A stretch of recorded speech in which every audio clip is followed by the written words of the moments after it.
Bonjour à tous. Aujourd'hui, je vais vous présenter mon mémoire. Mais avant de présenter mon mémoire, je vais d'abord me présenter. Vous voyez probablement mon nom sur l'écran. Si ce n'est pas le cas, c'est Alexandre Maurice. Euh, j'ai fait ce mémoire quand je travaillais chez KPMG, l'année dernière. Euh, je vais juste vous présenter mon background. Alors, d'abord, j'ai fait une école d'ingénieur, ensuite école d'actuariat. Je me suis D'abord, j'ai commencé à Télécom Paris pour l'école d'ingénieur, ensuite à l'ENSAE, où j'ai pu candidater pour le titre d'actuaire en présentant ce mémoire à l'Institut l'année dernière. J'ai développé ce mémoire chez KPMG pendant mon stage et puis ensuite j'ai continué à travailler chez KPMG. Je ne travaille plus chez KPMG maintenant, donc maintenant, oui, je suis en Suisse, chez Swiss Re, mais donc je vous présente les slides que j'ai utilisés pour l'Institut des actuaires, il est marqué KPMG, mais je ne suis plus chez KPMG. Alors, ce mémoire s'intitule, comme vous pouvez le lire, Application des réseaux de neurones récurrents à l'estimation des calculs réglementaires. Un nom très explicite, je pense, Euh, mais vous comprendrez beaucoup mieux au bout de quelques slides de quoi il s'agit. Dans cette présentation, je vais d'abord évoquer le contexte dans lequel j'ai fait ce mémoire, pourquoi je l'ai fait comme ça et quel était le but de ce mémoire. Ensuite, les données et le modèle ALM sur lequel se base ce mémoire. Encore une fois, vous comprendrez mieux pourquoi je parle de modèle ALM sur lequel se base ce mémoire et, euh, et pourquoi les données sont si importantes. Euh, je vais vous faire une présentation assez succincte des réseaux de neurones récurrents, abrégé RNN pour Recurrent Neural Network, leur fonctionnement général, pas particulièrement mon modèle. Dans une quatrième partie, je vous présenterai mon modèle, donc exactement qu'est-ce que j'ai fait, comment j'ai appliqué les réseaux de neurones à ce problème, quels étaient mes inputs, mes outputs, mes prédictions, etc. Et cinquième partie, pas le plus fun, mais pour autant très important, l'analyse des résultats, des sensibilités sur les résultats, quelle précision on a, est-ce qu'on a des effets de bord quand on s'écarte du dataset qu'on a utilisé pour fitter le modèle, etc. Et les applications dans une dernière partie, qu'est-ce qu'on a pu faire avec ce modèle, qu'est-ce qu'on pourrait faire, où est-ce qu'on pourrait en trouver d'autres applications hors du secteur assurantiel, peut-être bancaire par exemple. Alors, le contexte. Mon mémoire, il s'inscrit dans le cadre de Solvabilité 2. Solvabilité 2, pour beaucoup, vous connaissez. Peut-être certains sont moins familiers avec Solvabilité 2. Solvabilité 2, c'est un cadre prudentiel ou réglementaire qui vise à garantir que les compagnies d'assurance ne fassent pas faillite. C'est le principal but de Solvabilité 2. Comment ça se traduit? Ça se traduit en une probabilité de ruine inférieure à 0,5% par an ou inférieure à une fois tous les 200 ans. Comment Solvabilité 2 garantit ça? Solvabilité 2 le garantit en imposant aux compagnies d'assurance de vérifier certaines exigences en termes de capital, de fonds propres, notamment grâce au MCR, Minimum Capital Requirement, et SCR, Solvency Capital Requirement, qui sont tous les deux des quantités de fonds propres requis pour garantir ce niveau de solvabilité de 0,5 ou ce niveau de ruine, que ce niveau de ruine est inférieur cette probabilité de ruine est inférieure à 0,5%. Solvabilité 2 introduit aussi l'ORSA. L'ORSA qui est un processus de Own Risk Assessment des risques, c'est-à-dire vérifier ses propres risques d'un point de vue un peu moins quantitatif, mais peut-être plus qualitatif, et être conscient de ses propres risques, je parle en termes d'entreprise. Et pour tout ça, pour faire tout ça, le Solvabilité 2 introduit un bilan économique, contrairement au bilan de Solvabilité 1 qui était un bilan comptable. C'est-à-dire que les actifs et les passifs dans le bilan de solvabilité 2 sont calculés en valeur économique et tout est calculé en valeur économique. Alors, toutes les exigences, toutes les nouveautés de solvabilité 2 sont regroupées en trois piliers. Le premier pilier quantitatif, un deuxième qualitatif, un troisième de communication vis-à-vis des investisseurs, par exemple. Et voilà, c'est les grands principes de solvabilité 2. Mon mémoire, il se focalise sur les compagnies d'abord d'assurance vie, pas d'assurance non-vie, et qui propose uniquement des contrats en euros. Alors, c'est une hypothèse assez forte, mais elle n'est pas non plus, elle n'empêche pas d'appliquer ce mémoire à des problématiques un peu plus réalistes. Alors d'abord, pourquoi assurance vie? Parce qu'en assurance non-vie, on n'a pas tant d'interactions que ça entre actif et passif, et donc pas besoin de modèle ALM. Vous comprendrez mieux pourquoi je parle de modèle ALM plus tard. Mais voilà, donc il n'y a pas de particulière complexité au niveau du bilan. Et assurance vie tout particulièrement, puisque, pardon, contrats en euros tout particulièrement, puisque les contrats en euros euh, proposent des clauses de TMG, des participations bénéfices, etc. Et les unités de compte n'ont pas cette complexité, ou du moins, quand on ne propose pas de clause particulière garantissant un minimum de capital, les actifs suivent la valeur des passifs. On n'a pas non plus de grande complexité dans les relations actifs-passifs. Alors, ce mémoire, il se focalise sur l'estimation du best estimate. Alors, estimer le best estimate, ça semble un peu redondant, mais ça n'est pas vraiment. Alors, pourquoi on estime le best estimate? Parce que pour vérifier qu'on a bien un niveau de fonds propres supérieur au Solvency Capital Requirement, au SCR, il faut qu'on estime les fonds propres. Pour estimer les fonds propres, il faut estimer les provisions techniques. Et pour estimer les provisions techniques, il faut estimer le best estimate et la risk margin. Alors, la risk margin, il y a des formules fermées ou ouvertes qui permettent d'estimer cette composante au bilan. Mais le best estimate, c'est quand même la plus grosse composante du bilan des passifs au bilan. Donc, on s'en a décidé de se focaliser sur le best estimate. Alors, un petit peu de mathématiques, ça fait toujours du bien. Le best estimate, en général, alors d'abord la norme, elle dit que c'est la somme des flux futurs pondérés par la probabilité en prenant en compte la valeur temporelle de l'argent. Ça paraît très abstrait. La version mathématique, c'est somme des flux futurs actualisés sous probabilité risque neutre. C'est pas non plus très clair, mais en fait, c'est la somme des flux futurs, donc les cash flows entrant sortant de l'entreprise, du vis-à-vis des assurés, donc parce que dans notre cas, on est dans l'assurance vie avec contrat en euros, pour les assurer par rapport à leur épargne dans l'entreprise et par rapport aux actifs, etc. Et donc, c'est la somme des flux futurs, c'est l'espérance de ces flux futurs, parce que les flux futurs, ils sont aléatoires et ils sont actualisés avec les taux d'intérêt. Le problème, alors cette formule, la première formule que vous pouvez voir sur votre écran, on la connaît, c'est la formule usuelle utilisée, mais ce n'est pas la formule qui permet de calculer le best estimate, par exemple, dans un an. Si on veut calculer un best estimate dans un an, ça va être une variable aléatoire. On comprend bien que le best estimate dans un an, c'est-à-dire à la fin de l'année, ça sera le best estimate en début d'année, plus ou moins des variations aléatoires, par exemple de taux d'intérêt, si le taux d'intérêt a changé, si la composition du portefeuille a brusquement changé. On comprend bien qu'on n'aura pas le même best estimate. Du coup, c'est bien une variable aléatoire. Et comment on l'écrit? On peut l'écrire toujours la somme des flux futurs, sous probabilité risque neutre, mais sachant la filtration en T1. T1, le moment où on veut estimer le best estimate, par exemple dans un an. Si aujourd'hui on est à t égale 0 et qu'on veut calculer le best estimate dans un an, t égale 1 égale t1, du coup, eh bien, on peut utiliser la deuxième formule que vous voyez sur votre écran. Le problème, alors, cette formule, c'est une variable aléatoire parce que c'est une filtration, c'est une espérance filtrée. Comment on fait pour avoir l'espérance? C'est pour ça que je parlais d'espérance de ce best estimate, l'espérance de l'espérance. On calcule sous l'espérance de probabilité historique de cette probabilité risque neutre. Alors, ça rentre un peu dans les détails mathématiques.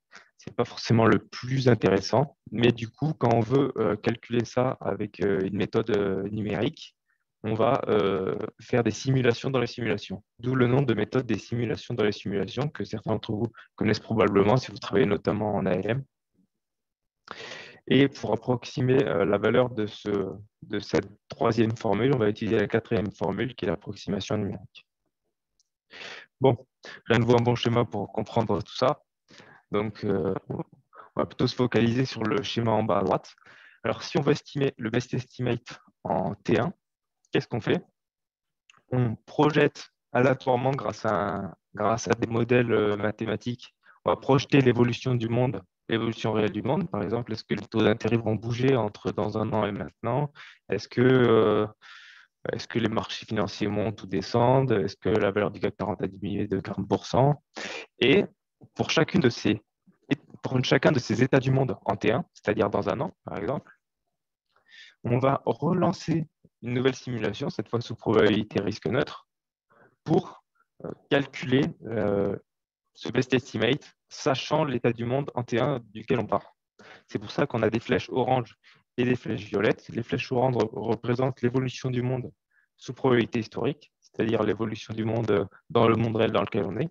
Et ensuite, on a les flèches violettes qui représentent des simulations risque neutre pour calculer la valeur du best estimate.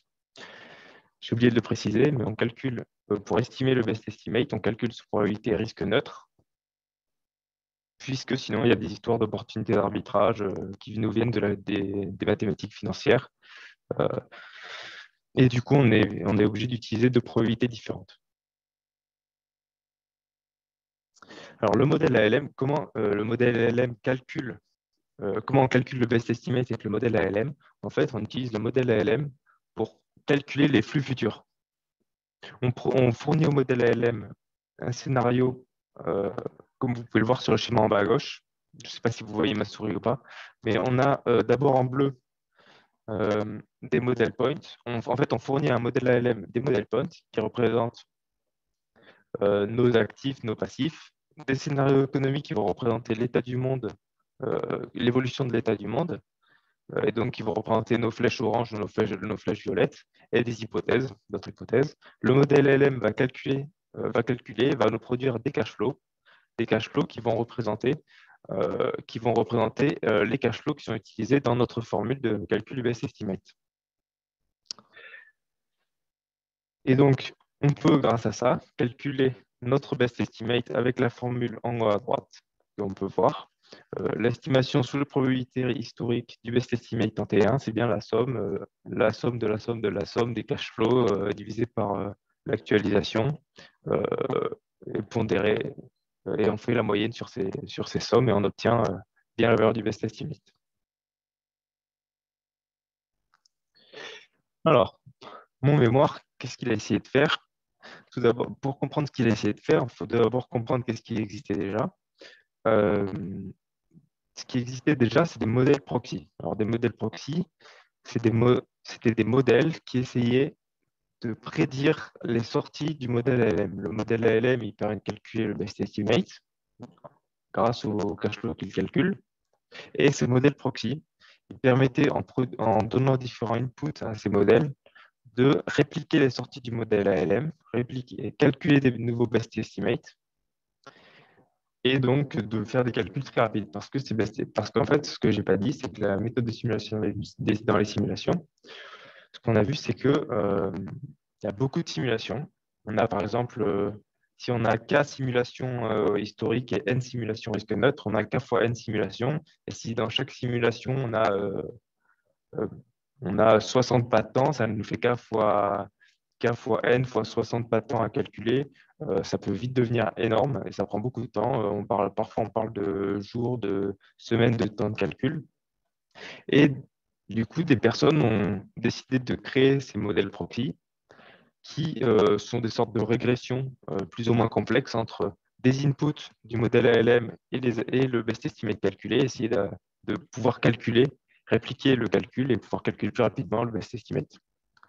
Alors, ces modèles, ils sont très bien, ils sont très rapides, faciles, non, ils ne sont pas faciles à mettre en place, mais plutôt rapides à mettre en place. Sauf qu'il y a un principal problème, c'est que ils ne permettent pas de faire des calculs à différents horizons temporels. Qu'est-ce que j'entends par différents horizons temporels?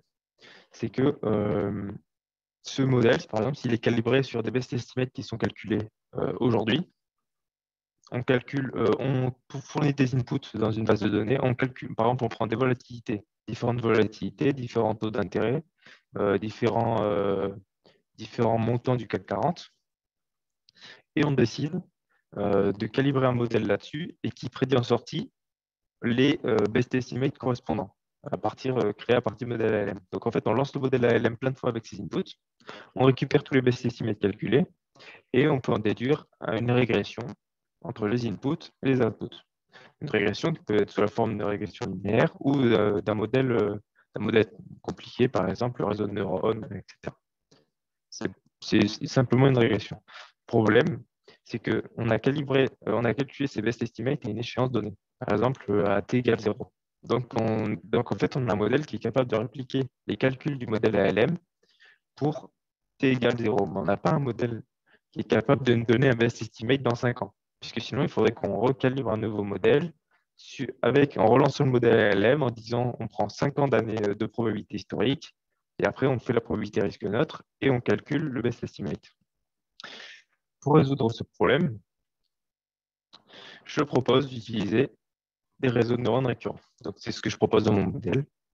Pourquoi? Parce que grâce aux réseaux de neurones récurrents, ce que je voulais faire, c'est pas prendre les inputs du modèle LLM, essayer de calculer les best estimates, et répliquer les résultats, c'était répliquer les cash flows produits par le modèle ALM. En prenant les cash flows en entrée, au lieu de prendre juste simplement quelques paramètres, et fournir les cash flows en sortie du modèle ALM, et répliquer les cash flows. Donc en fait, en produisant ce qui permettrait, dans l'idéal, de, par exemple, fournir 5 ans de cash flows probabilité historique et 55 ans, si on veut calculer sur 60 ans, des cash flows sous probabilité risque neutre, récupérer les sorties, sommer à partir de t égale 5 et d'obtenir un best estimate à 5 ans. En fait, on pourrait calculer, si ce modèle était bien calibré, on pourrait calculer des best estimates à n'importe quelle échéance. C'est l'idée générale. Je vous en reparlerai tout à l'heure, même plus en détail. Voilà, alors, un peu plus dans les détails, qu'est-ce que j'ai fait? J'ai créé d'abord, alors mon modèle il est basé bien entendu sur une base d'entraînement, une base de données. Alors ma base de données elle est composée de scénarios économiques et d'hypothèses techniques et financières. Alors qu'est-ce que ça veut dire? Ce sont des inputs du modèle ALM, comme vous pouvez voir en haut à droite. Et j'ai choisi de faire varier les scénarios économiques, produits grâce à un générateur de scénarios économiques, et mes hypothèses techniques et financières, c'est-à-dire taux de mortalité, frais, chargement, etc. Alors, en fait, j'ai décidé différentes hypothèses et je les ai fait varier dans différents scénarios, croisés à différents scénarios, et ça m'a créé une base de données de X. Ensuite, j'ai récupéré tous les cash flows correspondants calculés par modèle ALM pour chacune de mes entrées, et ça m'a fait mes Y. Et ensuite, j'ai calibré mon réseau de neurones sur cette base de données. Donc, en fait, tout ce que je fais, c'est créer une base de données artificielle grâce à mon modèle ALM avec des inputs, avec différents inputs qui soient choisis manuellement ou avec mon générateur de scénario économique et mes outputs qui sont calculés grâce à ces inputs et le modèle ALM. Mon réseau de neurones récurrents, donc qu'est-ce qu'il fait, mon modèle? Il prend en entrée mes X qui sont alors les hypothèses techniques et financières, comme vous le voyez, c'est en pointillé parce qu'en fait, il n'y en a pas beaucoup, j'en ai 5 ou 6. Mais par contre, mes scénarios économiques, c'est des séries temporelles. C'est des séries temporelles. Par exemple, ça peut être par exemple, mes cours d'action. J'ai des cours d'indices, par exemple le CAC 40. J'ai un cours du CAC 40 sur 60 ans.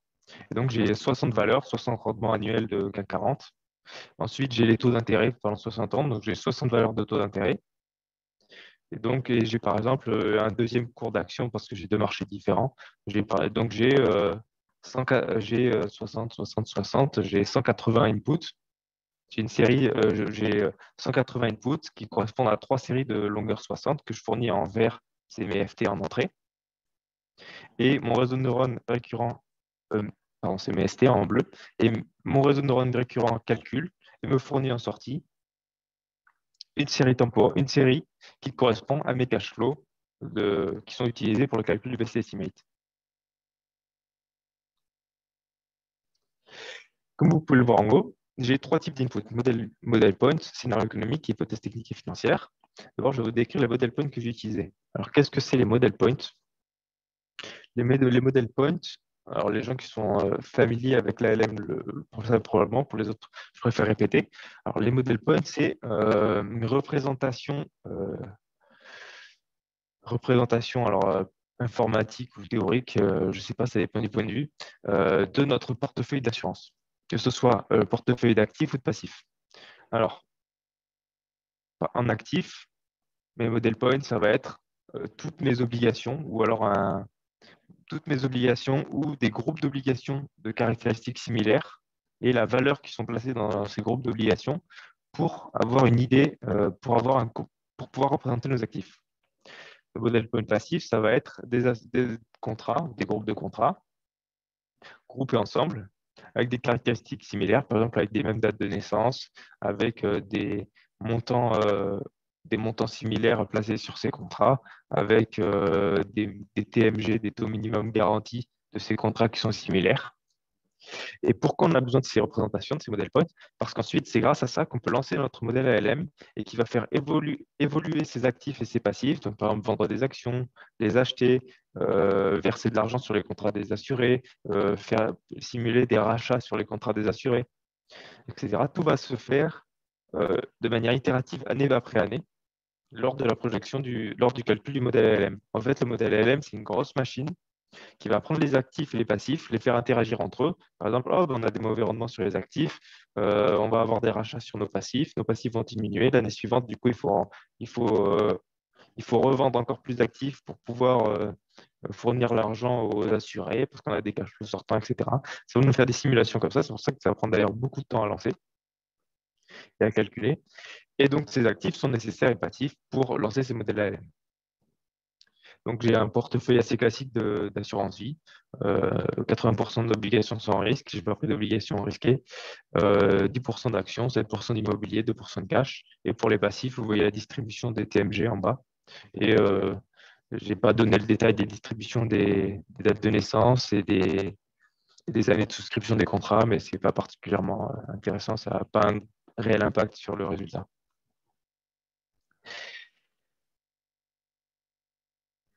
Je fais juste une petite parenthèse sur la risque neutralisation des obligations. Alors, on a une risque neutralisation des obligations dans ce modèle. Ça va aussi impacter le fonctionnement de notre réseau de neurones récurrents. J'en parlerai tout à la fin, lors des conclusions. On a une risque neutralisation des obligations, c'est-à-dire que on veut que la valeur de marché des obligations en portefeuille soit égale à la valeur théorique calculée sous probabilité risque neutre. Donc, euh, pour, les, pour ce faire, on doit recalculer les cash flows issus de l'obligation pour que les valeurs marché et valeurs théoriques concordent pour pas qu'on ait des biais dans les calculs. Donc, c'est le calcul que je décris ici. Dans les hypothèses techniques que j'ai prises pour calibrer mon modèle, j'ai utilisé des rachats structurels et des rachats conjoncturels. Ça, c'est précisé par la norme Solvabilité 2, il me semble, ou par les études d'impact. Les rachats, on a des différents types de rachats. Les rachats structurels sont des rachats qui ne dépendent pas de la conjoncture économique. C'est-à-dire, ce sont des rachats qui dépendent uniquement de certaines caractéristiques du contrat qui sont constantes dans le temps et qu'on peut inférer assez facilement. Par exemple, ici, on peut voir que les rachats ils dépendent essentiellement de l'ancienneté du contrat, qu'au-dessus de 8 ans, on a un taux de rachat élevé par an, c'est un des taux annuels, d'un peu plus de 7%, alors qu'avant, c'était des taux qui étaient plus faibles. Alors pourquoi, par exemple? Parce qu'on sait qu'après les contrats, qu'à partir de 8 ans, on a des taux préférentiels au niveau des impôts. On a une imposition préférentielle si on rachète le contrat après 8 ans. Donc les gens préfèrent attendre, avoir des contrats, avoir des contrats plus vieux que 8 ans pour acheter. Ils préfèrent attendre plutôt que de racheter avant 8 ans. C'est pour ça qu'on a un taux supérieur de rachat après 8 ans. Avec les rachats structurels, on a les rachats conjoncturels. Alors, ces rachats conjoncturels, ils dépendent de la conjoncture. Je pense que c'est assez explicite pour le coup. En fait, qu'est-ce que ça veut dire? Ça veut dire que c'est un taux de rachat qui dépend de ce qui se passe dans l'environnement. Par environnement, j'entends par exemple l'entreprise concurrentielle. Si par exemple on a une entreprise d'assurance vie qui va fournir un taux aux assurés de 2% et que les concurrents nous servent un taux de 4%, les assurés ne vont naturellement pas être contents. Du coup, qu'est-ce qui se passe en général? C'est qu'on a des rachats plus importants. En tout cas, c'est ce que dit cette fonction. Est-ce que peut-être statistiquement, on observe qu'on a des rachats si on sert un taux plus faible que les concurrents. Et du coup, cette fonction, elle donne le taux de rachat en fonction du taux servi et du taux attendu par les assurés. Le taux attendu qui est elle-même une fonction du taux servi par les concurrents. Donc, comme vous pouvez le voir, si on a une différence taux servi ou un taux attendu, on a des rachats positifs. Ça veut dire qu'on a les assurés qui viennent racheter leur portefeuille parce qu'ils ne veulent plus laisser l'argent chez nous parce qu'on sert de trop mauvais résultats. Et si on a une différence taux servi moins taux attendu positive, ça veut dire qu'on sert des meilleurs taux que les concurrents. Et si on est au-dessus de 1% de différence avec les concurrents, un point de pourcentage au-dessus des concurrents, ou en tout cas au-dessus du taux attendu par les assurés, eh bien, on a des taux de rachat négatifs, ce qui veut dire que les assurés vont rajouter de l'épargne sur leur contrat. Petite parenthèse importante, les cash flow du best estimate, ce sont les rachats structurels plus les rachats conjoncturels plus les décès et les frais. Donc ça, c'est assez important pour comprendre le fonctionnement et qu'est-ce qui impacte les cash flows calculés.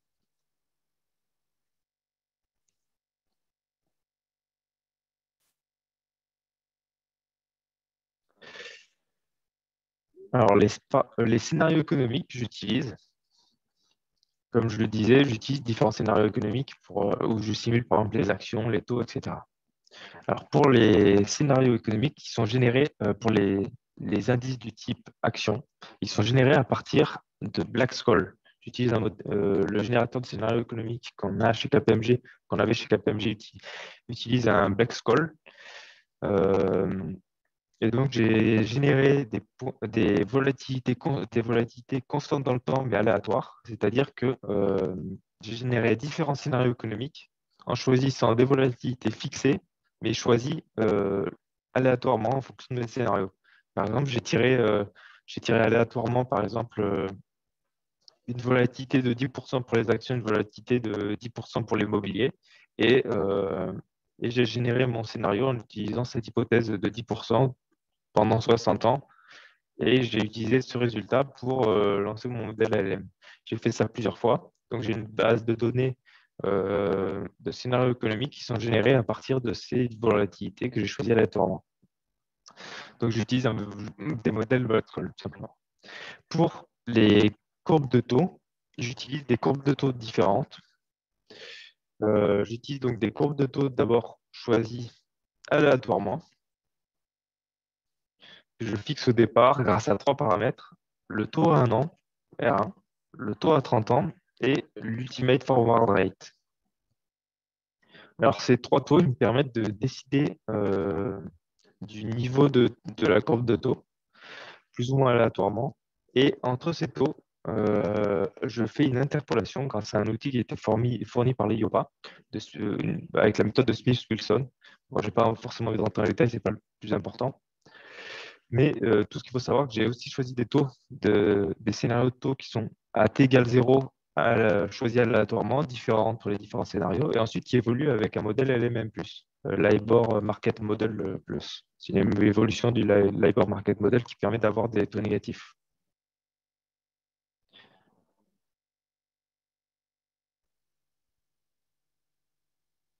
Enfin, j'ai utilisé des chocs sur les facteurs de risque. C'est ce que je voulais dire par hypothèse technique et financière tout à l'heure.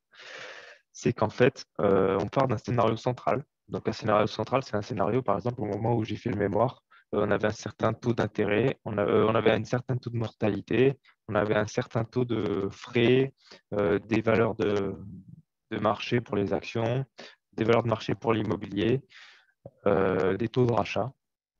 Et ce que je dis, c'est que je veux pouvoir modifier mon modèle pour qu'il calcule les résultats si, par exemple, on a des taux de rachat plus faibles ou des taux de mortalité plus faibles.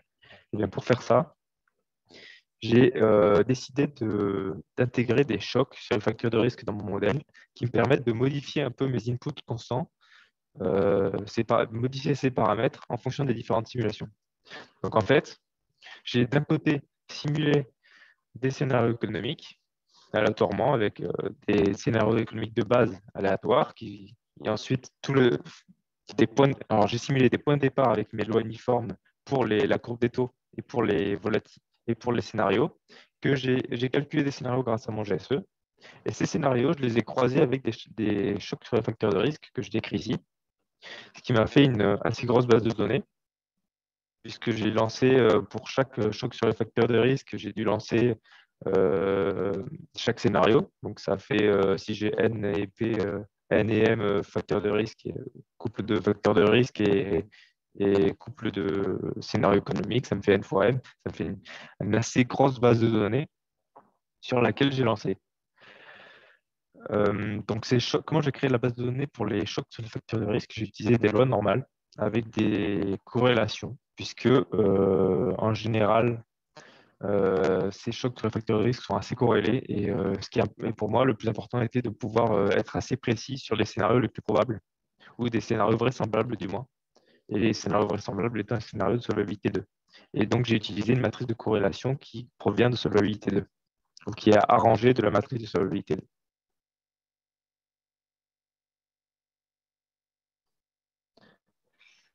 Alors,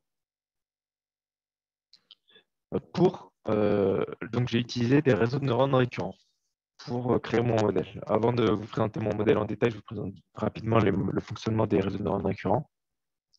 Alors, les réseaux de neurones récurrents,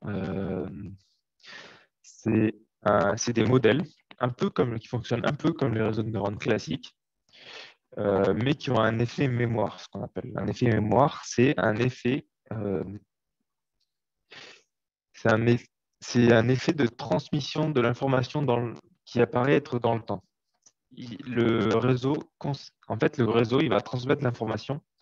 euh, je peux vous le réseau, il va transmettre l'information vers les couches de sortie.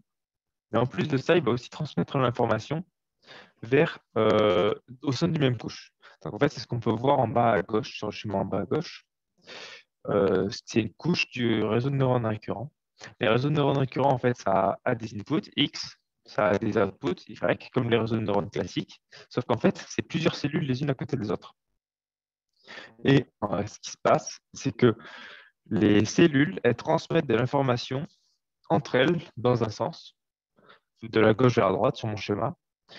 Et, euh, et ça permet de créer un effet temporel de cette information. Parce qu'en fait, si on prend des inputs ordonnés, par exemple les X, on considère qu'ils sont ordonnés, X1, X2, X3, correspondant à par exemple, mes scénarios à l'instant, mes évolutions du marché financier à l'instant 1, 2, 3.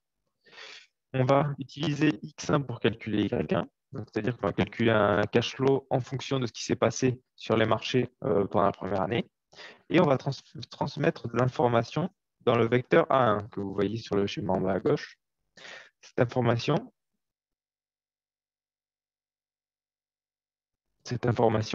elle est transmise sous forme de vecteur, en fait, un vecteur hein, qui contient des chiffres et qui va permettre de traduire de nouvelles informations. Et quand on va calculer Y2, le vecteur de sortie pour l'année numéro 2, on va prendre en entrée X2, mais on va prendre aussi A1.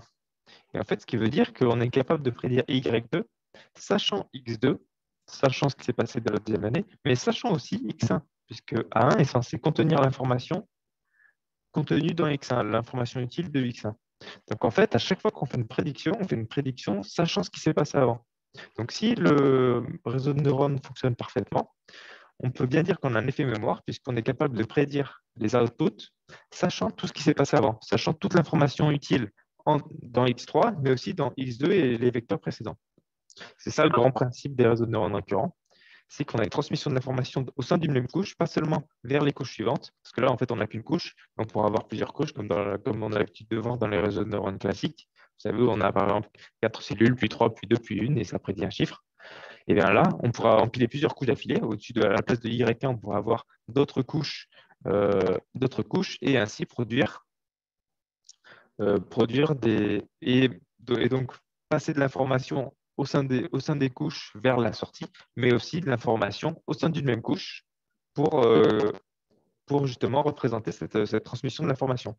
Et donc, ces modèles, ils étaient en tout cas très utilisés jusqu'à l'arrivée de nouveaux modèles, mais jusque-là, ils étaient très utilisés pour la prédiction de texte, pour le NLP, Natural Language Processing, pour les textes, pour l'analyse de texte, parce que ça avait une sorte d'ordre, et quand on voulait garder en mémoire, par exemple, des mots dans une phrase qui sont placés les trois mots plus tôt, et ou alors c'était aussi utilisé naturellement pour les séries temporelles. C'est une des plus grandes utilisations qu'on peut faire pour l'instant des réseaux de neurones récurrents, c'est le calcul des séries temporelles. Je ne sais pas si c'est très utile de rentrer dans les détails de la loss que j'ai utilisée et comment on calibre un modèle de réseau de neurones récurrents. C'est le même principe que pour les réseaux de neurones classiques. On fait une backpropagation, c'est-à-dire qu'on calcule une loss, on voit une erreur, on dérive tous les paramètres par rapport à cette erreur et on calcule comment on doit les ajuster. Et on fait ça séquentiellement jusqu'à ce que les chiffres convergent. Il y a juste des problèmes de transmission d'informations avec les A, parce qu'en fait, quand on modifie un paramètre, on va modifier aussi les sorties des couches suivantes, enfin, des neurones, des cellules suivantes auxquelles on envoie le résultat, mais c'est un détail dans les calculs et ça se résout simplement. Alors, qu'est-ce que j'ai fait, moi? J'ai pris les réseaux de neurones, comme je viens de vous présenter, les cellules que je vous ai présentées, et je les ai mis dans, j'en ai mis deux couches, comme vous pouvez le voir en bas, en violet. J'ai pris deux couches de réseau de neurones récurrents. Et en entrée, j'ai fourni des scénarios économiques. Et en sortie, j'ai fourni des flux. Alors en fait, ce que je fais, c'est qu'en entrée, je fournis, comme vous voyez, c'est assez petit, mais de toute façon, je décris le vecteur en gros. XT, c'est l'input T, donc au rang T. Et il contient quoi? Il contient un rendement EC1, c'est le rendement equity d'un premier marché, d'une première action. Rendement d'une deuxième action. Ensuite, un rendement propre, c'est le rendement de l'immobilier. Et ensuite, R1, R5, R10, R20 et R30, ce sont les taux d'intérêt à 1 an, à 5 ans, à 10 ans et à 20 ans. À 20 ans et à 30 ans. Donc, en fait, je fournis des rendements d'actions et d'immobilier, une courbe de taux d'intérêt représentée par 5 points seulement, 5 points, mais qui couvre quand même de 1 à 30 ans.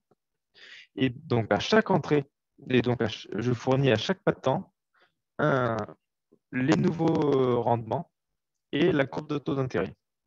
Comme ça, à chaque pas de temps, je prédis la sortie, sachant les taux d'intérêt et les rendements de cette année, plus les taux d'intérêt des rendements précédents, puisque je viens de vous dire, il y a un effet mémoire dans le réseau de neurones, grâce à nos A qui se transmet, au vecteur A qui se transmet entre les cellules. Et je fournis aussi le choc. Vous vous souvenez, je vous ai dit quand j'avais calculé les chocs sur les facteurs de risque. J'utilisais des chocs sur les facteurs de risque.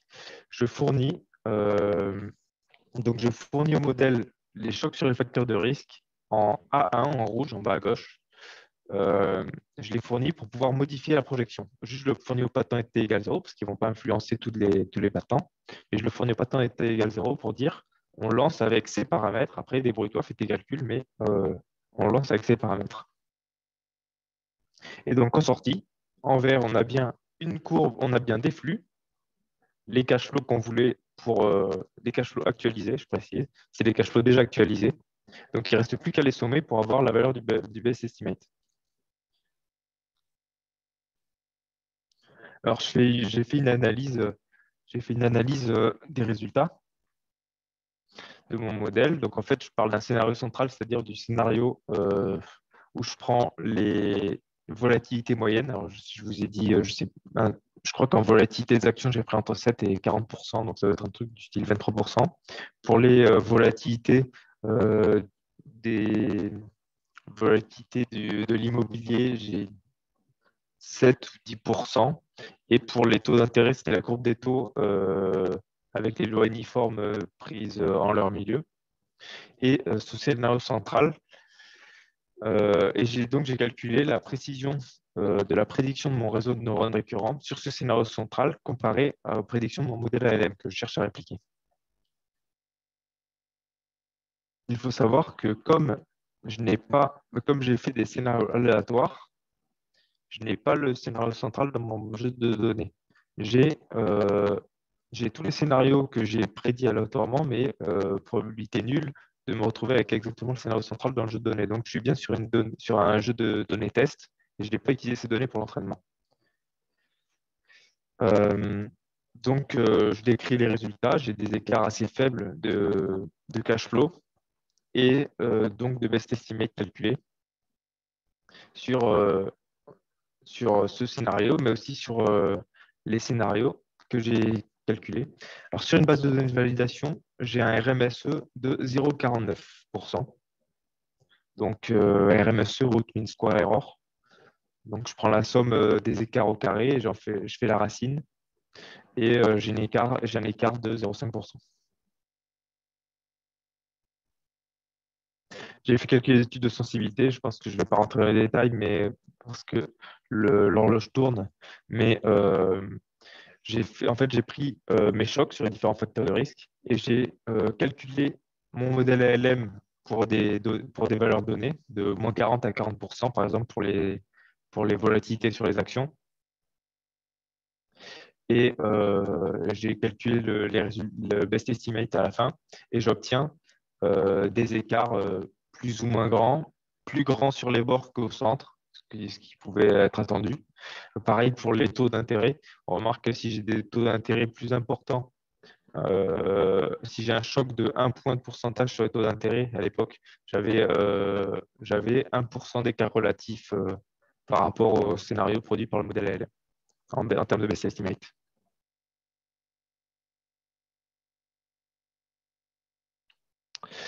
Alors, les applications de ce modèle, qu'est-ce que j'ai pu en faire? D'abord, j'ai pu calculer des SCR. Tous les... Alors, vous voyez à droite l'arbre pour calculer la formule standard, avec tous les modules et sous-modules pour calculer les SCR. Je peux calculer avec mon modèle, je peux calculer toutes les boxes rouges, qui sont les boxes d'intérêt pour l'assurance vie. J'aurais pu peut-être en calculer plus, mais ça a demandé d'implémenter plus de choses. Et au départ, je ne savais pas si j'arriverais à avoir quelque chose à la fin, donc j'ai préféré me réduire déjà à un certain nombre de chocs et pas rajouter trop de chocs sur les facteurs de risque. En fait, c'est grâce à mes chocs sur les facteurs de risque que je suis capable de calculer ces montants SCR. Donc, avec le modèle ALM, je calcule un basique SCR de 935 000 euros. Et avec mon modèle proxy, je calcule 932 000 euros. Donc, j'ai un écart, je n'ai pas calculé l'écart, mais ça ne doit pas être énorme. Ça doit être 0,5% ou 1% maximum. Et j'ai réalisé quand j'ai fait cette étude qu'en fait, mon modèle il serait plus adapté à un modèle interne, à une approche par modèle interne, puisque j'ai des corrélations. J'ai fourni des corrélations quand j'ai entraîné le modèle et mes corrélations, elles correspondent à une approche modèle interne. Si j'avais lancé des simulations bêtes et méchantes, bêtes et méchantes, je veux dire, si j'avais lancé des simulations, j'ai déjà implémenté des corrélations, donc j'ai des résultats. J'ai testé après coup, j'avais des résultats bien meilleurs avec une approche modèle interne que par formule standard et avec des matrices de corrélation en agrégeant parce que par formule standard, ça requiert de calculer les chocs SCR un par un, alors que en modèle interne, je peux tous les calculer d'un coup et mon modèle est très bon puisqu'il est déjà pré-corrélé. Et une autre application de mon modèle, c'était le calcul d'ORSA prospectif. Comme je le disais au départ, le but de ce modèle, c'était de pouvoir calculer des best estimates loin dans le temps, par exemple dans un an, dans 2 ans, dans 5 ans. Et une des applications de ça, c'est de pouvoir calculer des ORSA et des best estimates dans un an, dans 2 ans, dans 5 ans. Et du coup, ce que j'ai fait, c'est que j'ai simulé des scénarios sous probabilité historique puis risque neutre et comparé les résultats à mon modèle. Comme vous pouvez le voir, Alors là, en haut, dans le tableau en haut, je vous donne les rendements des actions de l'immobilier et les taux d'intérêt pour mon scénario historique pour les 5 années différentes et je calcule les best estimates à 1 an, à 2 ans, à 3 ans, à 4 ans, à 5 ans pour mon modèle RNN en bleu clair, en bleu foncé pour mon modèle ALM. J'ai un écart de 2% à la fin, sur le maximum qui est obtenu en 2025, c'est-à-dire à la plus longue échéance de prédiction. Et en violet, je vous donne juste un scénario central pour vous montrer que j'étais dans un scénario assez loin du scénario central. Après, ça ne résout pas. Mon modèle, il avait une limitation, c'est que, comme je vous l'ai dit, je l'ai calibré sur un modèle LM qui faisait de la risque neutralisation. Et quand on fait de la projection en probabilité historique, on ne doit pas risque neutraliser. Donc, j'avais une risque neutralisation dans mon modèle RNN sur les premières années qui biaise mes résultats sur les dernières années. Et ça, c'était une délimitation de mon modèle pour le calcul de leur prospectif notamment. Voilà, donc c'était la slide de conclusion de. Je pense pas que ça vaille le coup de vous la montrer, c'était la slide de conclusion pour la présentation à l'IA.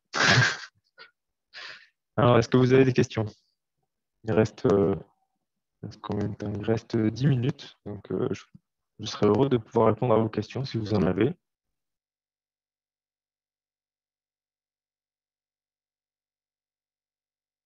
J'ai été peut-être un peu vite, donc si vous avez des questions que vous voulez que je revienne à.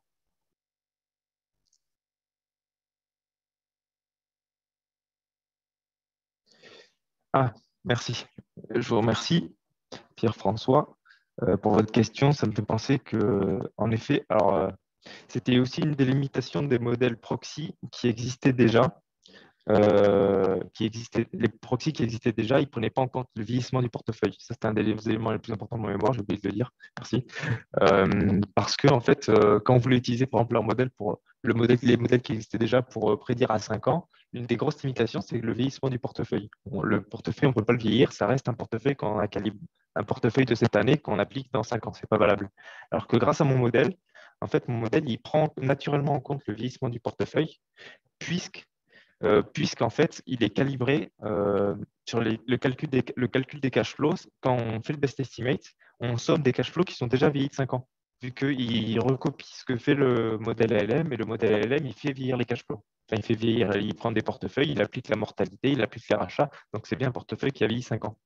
Donc, mon modèle, il prend bien en compte le vieillissement et la déformation du portefeuille. Par contre, ce qu'il ne prend pas en compte, c'est qu'en probabilité historique, on a plus d'ajouts sur le portefeuille, alors qu'en probabilité, quand on fait le calcul en risque neutre, on est en run-off, on ne rajoute pas de nouvel adhérent, par exemple, à notre portefeuille. Donc, moi, en fait, ce que mon modèle ne fait pas en ORSA, c'est rajouter des nouveaux contrats au portefeuille entre l'année 0 et l'année 5, par exemple, quand je veux calculer mon best estimate à 5 ans. Par contre, il vieillit bien les portefeuilles le portefeuille existant, il le vieillit bien, mais il ne rajoute pas les nouveaux contrats qu'il devrait rajouter. Voilà la limitation de mon portefeuille, de mon modèle pour la déformation de portefeuille. Il le vieillit, mais il le vieillit pas bien en historique.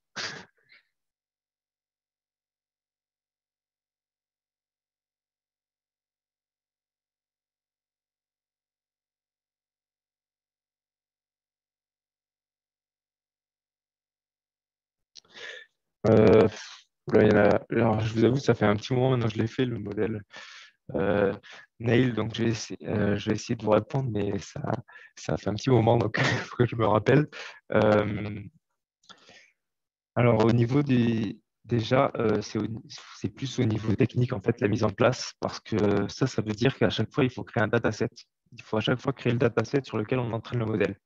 Donc, il faut avoir un process déjà fait pour automatiquement créer le dataset. Vous savez, les X et Y créés à partir des différents scénarios euh, des scénarios économiques générés grâce au GSE et mes scénarios, mes chocs sur les facteurs, il faut les générer, il faut générer les outputs. Et si notre portefeuille change et qu'on veut mettre à jour le modèle, c'est-à-dire qu'il faut recréer le dataset. Donc déjà, ça prend du temps. Et si en plus, on n'a pas un process automatisé, qu'on fait du clic-bouton, ça peut prendre beaucoup de temps. Donc je pense qu'il faut avoir un. Ah, pardon, excusez-moi. Alors, je vais dire les questions. Ma première réponse était pour l'ORSA la question de Pierre François. Pour l'ORSA, avait, avez-vous considéré la déformation du portefeuille, collecte et vieillissement? Donc, je vous ai répondu, j'ai répondu à Pierre-François en disant que oui, mais le portefeuille était en run-off uniquement. Et la question de Neil, quelle amélioration, évolution auriez-vous voulu faire, mais vous n'avez pas pu faire ou pas eu le temps de faire, autant au niveau métier qu'au niveau technique? Alors, c'est plutôt au niveau technique, du coup, qu'il faut, enfin, au niveau métier aussi, mais il faut des processus automatisés parce que sinon, ça prend trop de temps à faire, à mettre en place ce modèle. Et ça, je pense que ça apporte pas assez pour le temps que ça prend à mettre en place. Je veux dire, ça peut apporter beaucoup, mais il faut avoir des processus automatisés parce qu'on ne peut pas s'amuser à passer une semaine, je pense, à créer la base de données chaque année pour mettre à jour le modèle si on a envie de le mettre à jour. Et après, aussi, on a les limitations, bien sûr, de l'explicabilité des résultats. Ça reste une boîte noire. Même si on a fait des analyses de sensibilité, il faudrait peut-être déjà en faire plus. Et on n'est jamais certain qu'on se retrouve dans le cas particulier où ça nous donne des résultats qui dévient totalement du résultat. Mais est-ce que c'est un peu vrai aussi pour les modèles probabilistes, déterministes qu'on utilise? Est-ce qu'ils sont réalistes? Je ne sais pas non plus. Donc voilà.